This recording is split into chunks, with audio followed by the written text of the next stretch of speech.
Hey everyone, it's Jacob from MidPointe Library Middletown, and today I'm going to be bringing you another makerspace. Now this one, if you can see everything, does require a lot of different pieces, but don't stress too much. A lot of these are things you may already have at home, and out of all of them, the only ones that I normally would have to go out and get would be some citric acid, which you can order in bulk online. It's pretty cheap, or if you're not wanting to get that much, just a little bit, you can find at Kroger, Target, Walmart, normally around the mason jar section. It's a lot of times used in canning food. Don't worry though, it is safe for how we're using it. And some essential oils. If you don't have these can be a really great touch to give it some scent. So what are we making with all of these things? We're gonna be making DIY bath bombs.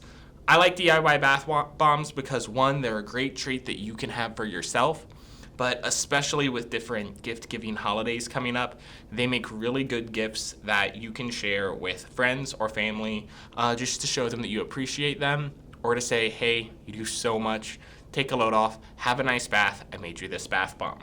Now the recipe I'm going to be using today comes from Inspired by Charm, a website that has a whole bunch of really great DIY projects. I like this one a lot because most of it is stuff people may already have. So let's get into the ingredients.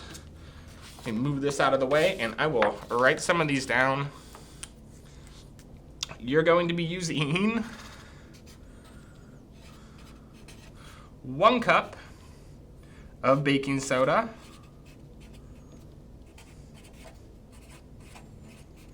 you're going to be using a 1/2 cup of cornstarch. You're also going to be using a 1/2 cup of Epsom salt. Ooh.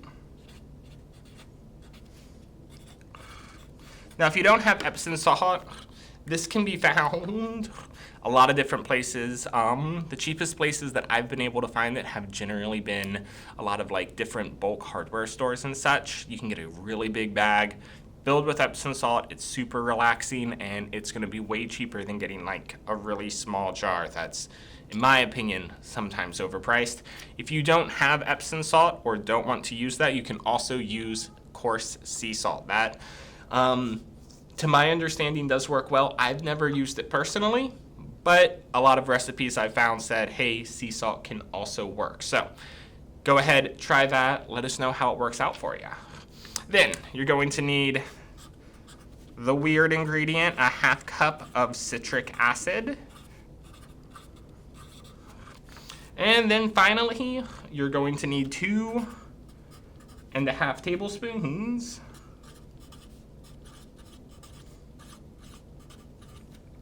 of what I'm using here is almond oil. If you don't have almond oil or may have an allergy, you can also use coconut oil. Now, if you have an allergy to coconut oil, I'm sure there's other recipes that you may be able to find. I'm not quite sure what the best substitution would be in that case, but go online, do a little bit of digging, search for maybe allergen-friendly bath bomb recipes, point out that you can't have almond oil or coconut oil, and I'm sure you'll find some pretty good suggestions. And then last but not least, just a little bit, 3/4 of a tablespoon of water. And then you're gonna wanna use anywhere between 12 and 15 drops of the essential oil of your choice. That's gonna give it its scent, that's gonna give it its smell, really make your bathtub and your bath smell great. Finally, some food dye. This isn't necessary, but it is going to give color to your bath bomb, make it look really great. Who's not into that? So the actual preparation, once you have everything together and measured out, is pretty easy. To start it off, you're going to mix all of your dry ingredients together into a bowl, or in my case, into one of these really cool MidPointe pails.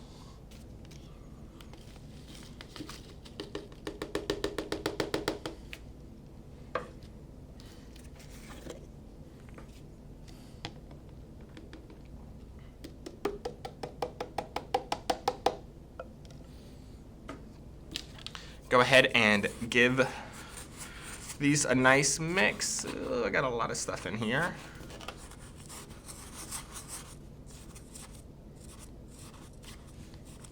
You know what? The MidPointe pail will probably work for all of my wet materials. Oh no! I'm gonna need something bigger for my dry materials, so I will be right back with that. I have found a much larger bowl. That should make this mixing just a little bit easier for us. Beautiful. And I'm also gonna try and scrape some of the stuff I lost out on.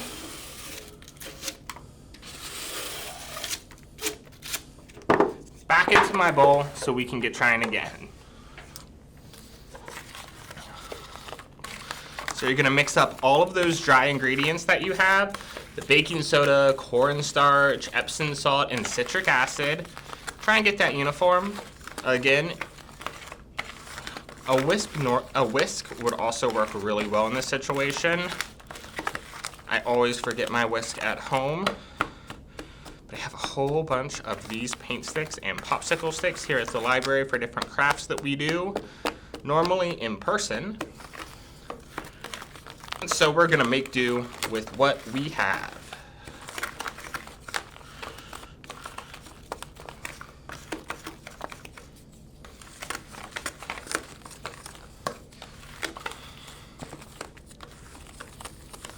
Really give this a nice mix. Starting to come together for me. Don't worry, we're gonna be mixing this a lot more in just a second. For right now, I'm gonna set that aside. And in my other pail, I'm going to be mixing all of my liquids. So I'm gonna take my essential oil, pour in just a little bit of that. Now it all smells lavendery. That's my favorite. Then I'm going to take the 2.5 tablespoons of almond oil. Go ahead and add that in. And finally, my little bit, just 3/4 of a tablespoon of H2O. Go ahead and mix that up. Now this one you will not be able to get too homogeneous simply because you're mixing oil and water. That's not a winning combination, but you do want to still make sure you give it a couple good twirls before we add it in to our dries. Now before I add this in, I'm just gonna do a little bit of food coloring. Now I'm gonna be mixing red and blue for this. I'm looking for a nice purple color. That's really gonna bring out, when people look at it, they're gonna think, okay, this is probably gonna smell like lavender. A lot of times the things that we see can have a really big impact of how we expect the flavors to work, you know?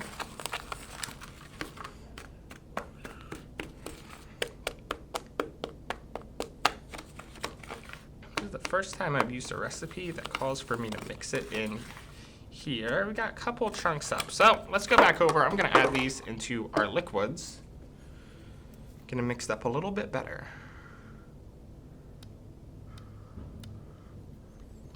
Start with 3.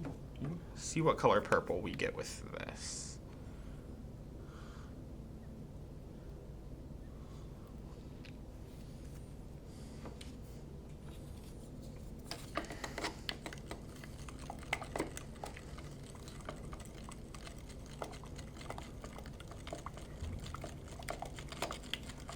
All right, there we go. It's starting to come together.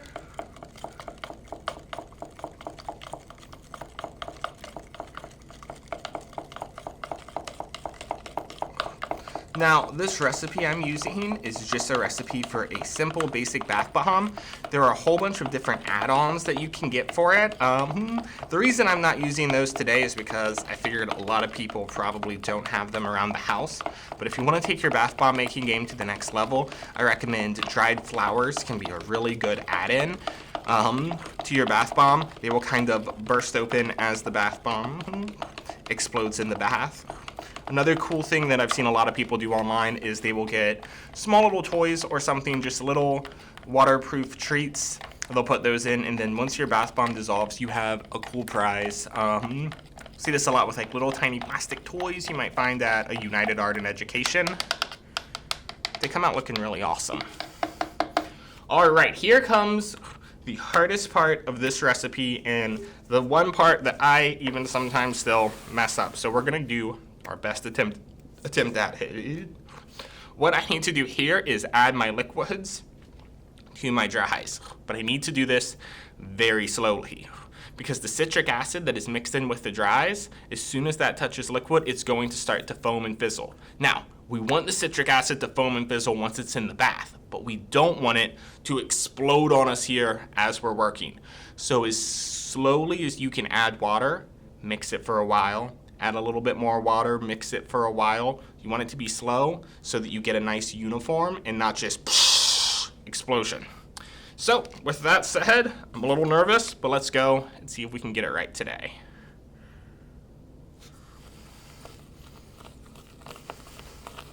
Oop, a little too quick. You can kind of see how it just begins to foam up. Almost gets ready to explode on you. That's okay, just go in, mix it up.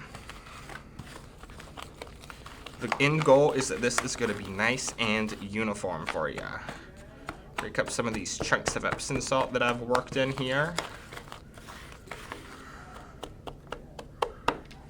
Let's pour a little bit more. Mix it up as it goes in.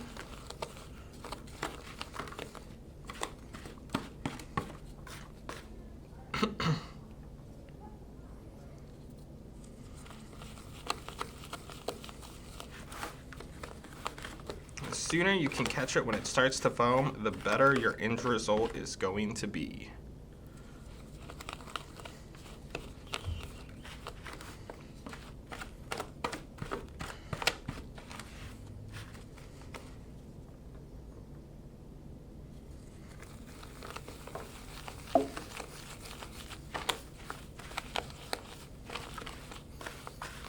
If it does start to foam up too fast and you still have some excess dry that you can push in, mix that in. That's going to kind of neutralize it. It's starting to come together. You see that we're getting this nice pink purple color. So a little bit more dry, still have a little bit more liquid to add in, but let me get this all mixed up before we go any further.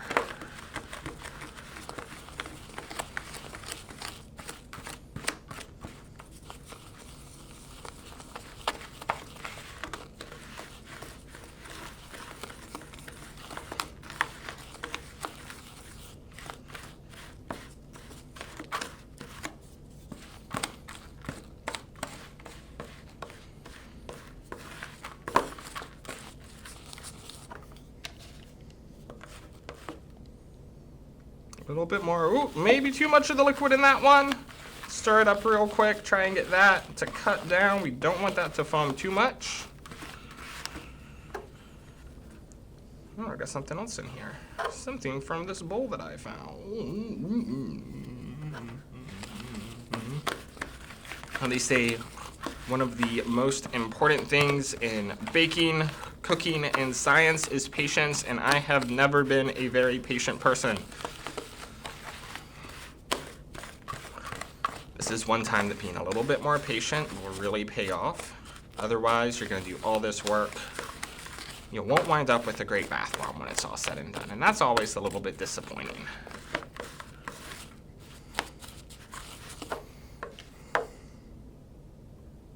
Get a little bit more of this in.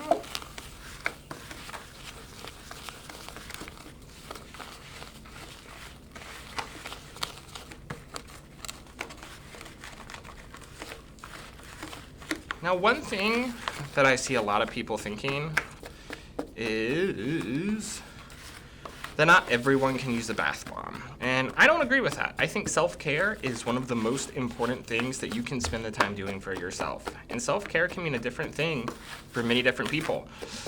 Maybe you're not a big fan of the smell of lavender, that's totally okay. Go ahead and get some orange essential oils. Make yourself a nice orange blossom bath bomb. If you like some more citrusy flavors like orange, you could always mix that up.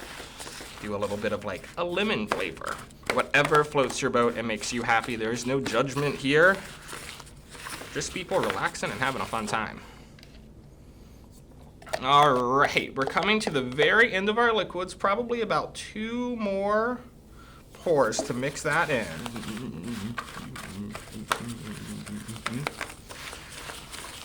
And you're gonna see that it is a little bit crumbly.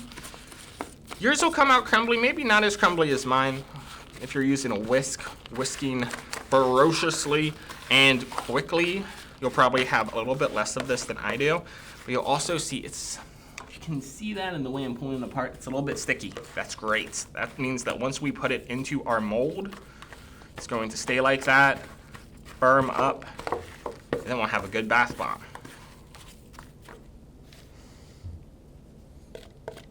Get the very last of this in. Give this its big final mix.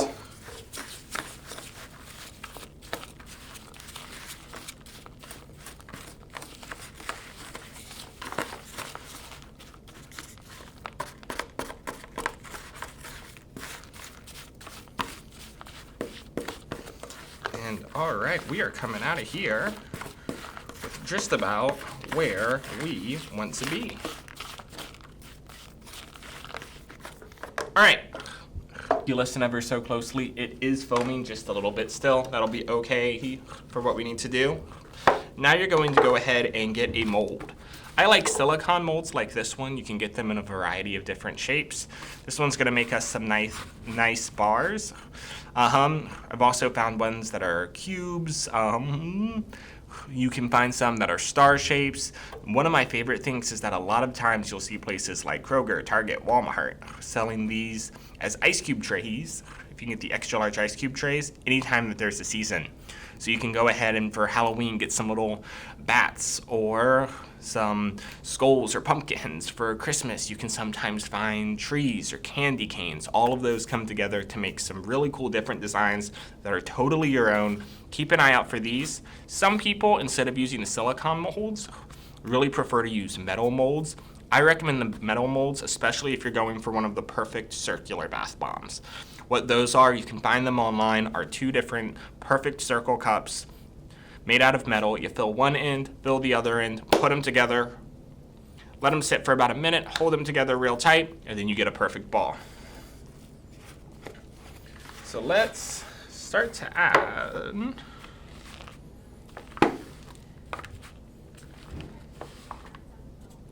our bath bomb in here. We're gonna want to pack it pretty tight.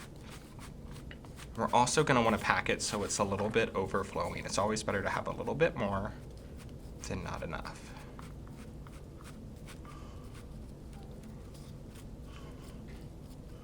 So really push down on this. This might be a little bit too much. Again, I'm of the opinion more is better than less. Except when you're measuring out your ingredients, then you're gonna have a little bit of issue. That one's looking pretty good.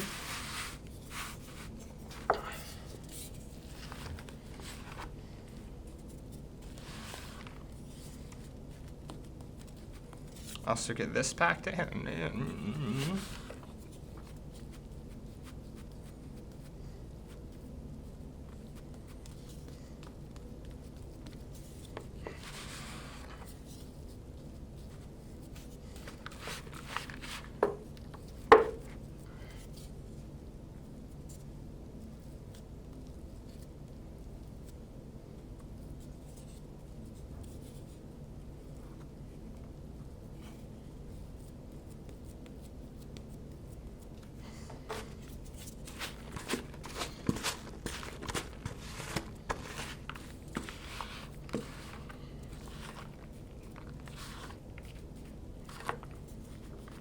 Just a little bit hit of this recipe, you wind up with a good number of bath bombs.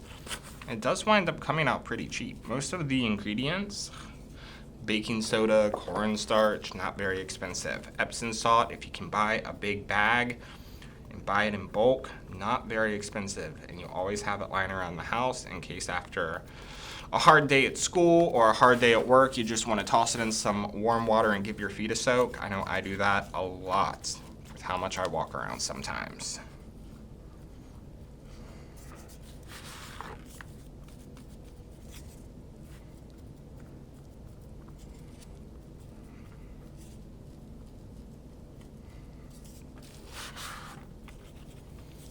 Fill up a couple more of these.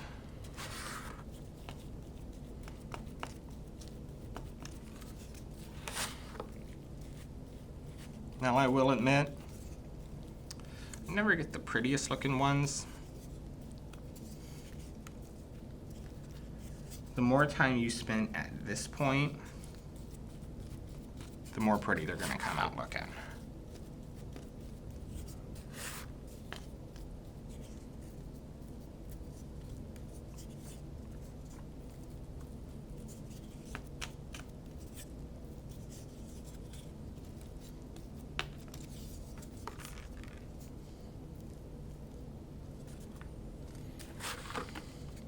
Guess we're going in that one. At this point, as it starts to foam up just a little bit more, I'm gonna tear off these extra pieces coming up. I'm gonna use those to help build me another bath bomb. There we go.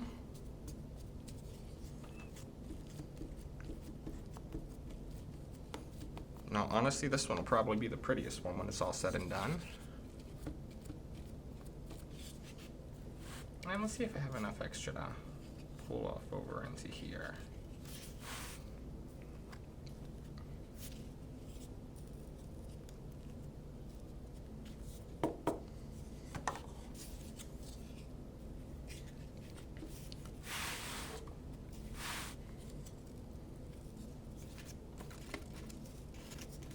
Compress these, let them sit for a little bit. Generally, you're going to want to let them sit and firm up over the course of a couple hours. Once they finish firming up, you're going to have them, they're going to be all set. You can wrap them in some plastic to make sure that they do not accidentally get wet, because when they get wet, they fizz up and foam up. Wrap them up, put a little gift ribbon on it. You have a perfect, easy DIY gift for your friends, your family, or just for you, because you're worth it. I think this is gonna be my favorite one right here. All right, that's where I'm gonna end this tutorial. Once these dry up, they start to look a little bit better, I'm going to get a picture of these over to our fantastic Alexis, who will make sure that you get to see the finished project. Thank you so much, everyone. As always, it's been a ton of fun. I hope you all are having a great time, a great week, a great month. Until next time, I'll see ya.